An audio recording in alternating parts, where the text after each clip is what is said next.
டெல்லியில் பிரதமர் மோடியை சந்தித்து தமிழக முதலமைச்சர் பன்னீர்செல்வம் பேசினார். ஜல்லிக்கட்டு நடத்த கோரி தமிழகத்தில் வலுத்து வரும் போராட்டங்கள் குறித்து அவர் நேரில் எடுத்துரைத்தார். இது குறித்த கூடுதல் தகவல்களை தொலைபேசி வாயிலாக எமது செய்தியாளர் சலீமிடம் கேட்கலாம். சலீம், சொல்லுங்க. முதலமைச்சர் பன்னீர்செல்வம் பிரதமர் மோடியை சந்தித்து எந்தெந்த கோரிக்கைகள் எல்லாம் முன்வச்சாரு? அவருடன் தமிழகம் சார்பில் யார் யாரெல்லாம் கூட இருந்தாங்க?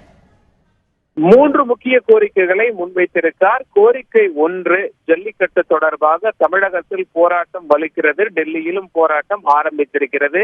இம்மாதிரியான போராட்டம் எப்படி மாணவர்களுடைய போராட்டமாக மாறியிருக்கிறது என்பதை பிரதமரிடம் தெளிவுபடுத்தினார்.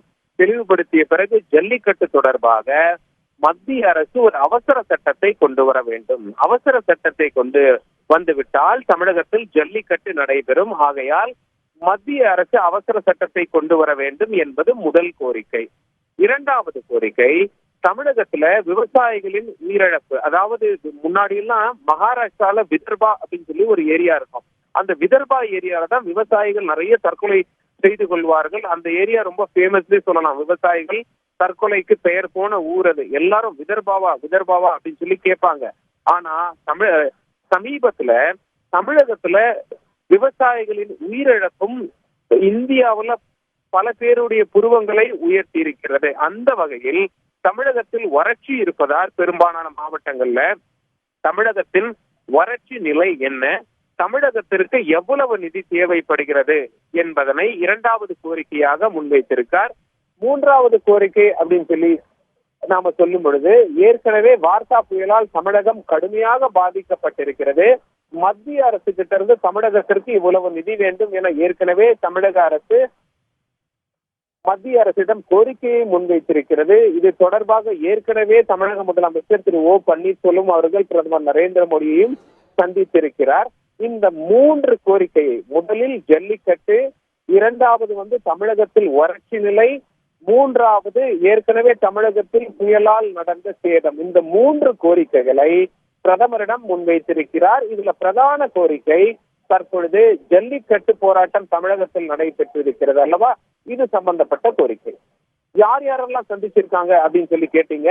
மொத்தமே 3 பேருக்கு தான் அப்பாயின்மெண்ட் இருக்கு. 1 தமிழக முதலமைச்சர், 2வது தமிழகத்தினுடைய தலைமை செயலாளர், 3வது தமிழக அரசின் ஆலோசகர். 3 பேருக்கு மட்டும்தான் அப்பாயின்மெண்ட் இருந்தது. 3 பேர் மட்டும்தான் பிரதமரை சந்தித்து இந்த மாதிரியான கோரிக்கைகள்லாம் இருக்கு அப்படின்னு சொல்லி முதலமைச்சர் அதை வலியுறுத்தி பிரதமரிடம் பேசி வருகிறார். சந்திப்பு இன்னும் நீடிக்கிறது. எவ்வளவு நேரம் சந்திப்பு நீடிக்கும் என நாம் ஆரம்பத்தில் கேட்டிருந்தோம். அதற்கு அவர்கள் என்ன சொல்லியிருந்தார்கள் என்றால், சந்திப்பு சுமார் 15 to 20 நிமிடம் வரை நீடிக்கலாம். பட் இருப்பினும் பிரதமர் நரேந்திர மோடி ஒருவேளை அவருக்கு நேரம் இருக்கும் பட்சத்தில் அதிகம் பேச விரும்பினால் இந்த நேரமானது நீட்டிக்கப்படும் அப்படிங்கிற மாதிரி ஏற்கனவே தகவல் சொல்லியிருந்தாங்க. அதே போல இப்பொழுது சந்திப்பு நடைபெற்று சுமார் 40 நிமிடங்கள் ஆகிவிட்டன. சந்திப்பு நீடித்துக் கொண்டிருக்கிறது. பிரதமர் நரேந்திர மோடி தமிழக அரசின் கோரிக்கையை ஆர்வமாக கேட்டுக் கொண்டிருக்கிறார் அப்படின்னு சொல்லி பிரதமர் அலுவலக வட்டார தகவல்கள் நமக்கு தெரிவிக்கிறாங்க. சலீம், முதலமைச்சர் தவிர அதிமுக எம்பிக்களும் இன்று பிரதமரை சந்திக்க இருக்கிறார்களா? அவர்கள் கோரிக்கைகளை வைக்க இருக்கிறார்களா? அதிமுக எம்பிக்கள் சார்பாக மக்களவை துணை சபாநாயகர் திரு தம்பிதுரை அவர்கள் பிரதமரிடம் நேரம் கேட்டுள்ளார். ஆனால் பிரதமர் அலுவலகத்தில் இதுவரை பதில் வரவில்லை. அதிமுக எம்பிக்கள் கிட்ட பேசி பார்க்கும் பொழுது என்ன தெரிந்தது அப்படின்னா, தமிழக அரசு ஒரு புறம் முயற்சிகள் எடுத்து வந்தார்கள். அனைவரின் பிரதிநிதியாகவும் தமிழக முதலமைச்சரை பிரதமர் நரேந்திர மோடி அவர்கள் சந்திக்கிறார்.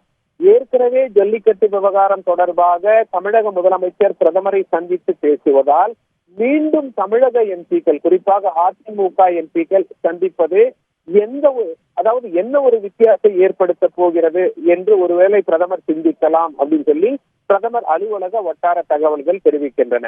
அதிமுக எம்பிக்கள் என்ன சொல்றாங்க, நாங்க ஏற்கனவே டாக்டர் மைத்ரேயன் அவர்கள் மாநிலங்களவையில இது குறித்து ஒரு சிறப்பு ஒத்திவைப்பு தீர்மானம் ஒன்று கொண்டு வரணும் அப்படிங்கிற முயற்சி எடுத்தா, ஏற்கனவே நாடாளுமன்ற குளிர்கால கூட்டத்தொடர்ல சிறப்பு கவன ஈர்ப்பு தீர்மானம் ஒன்று கொண்டு வர முயற்சி எடுத்தார்.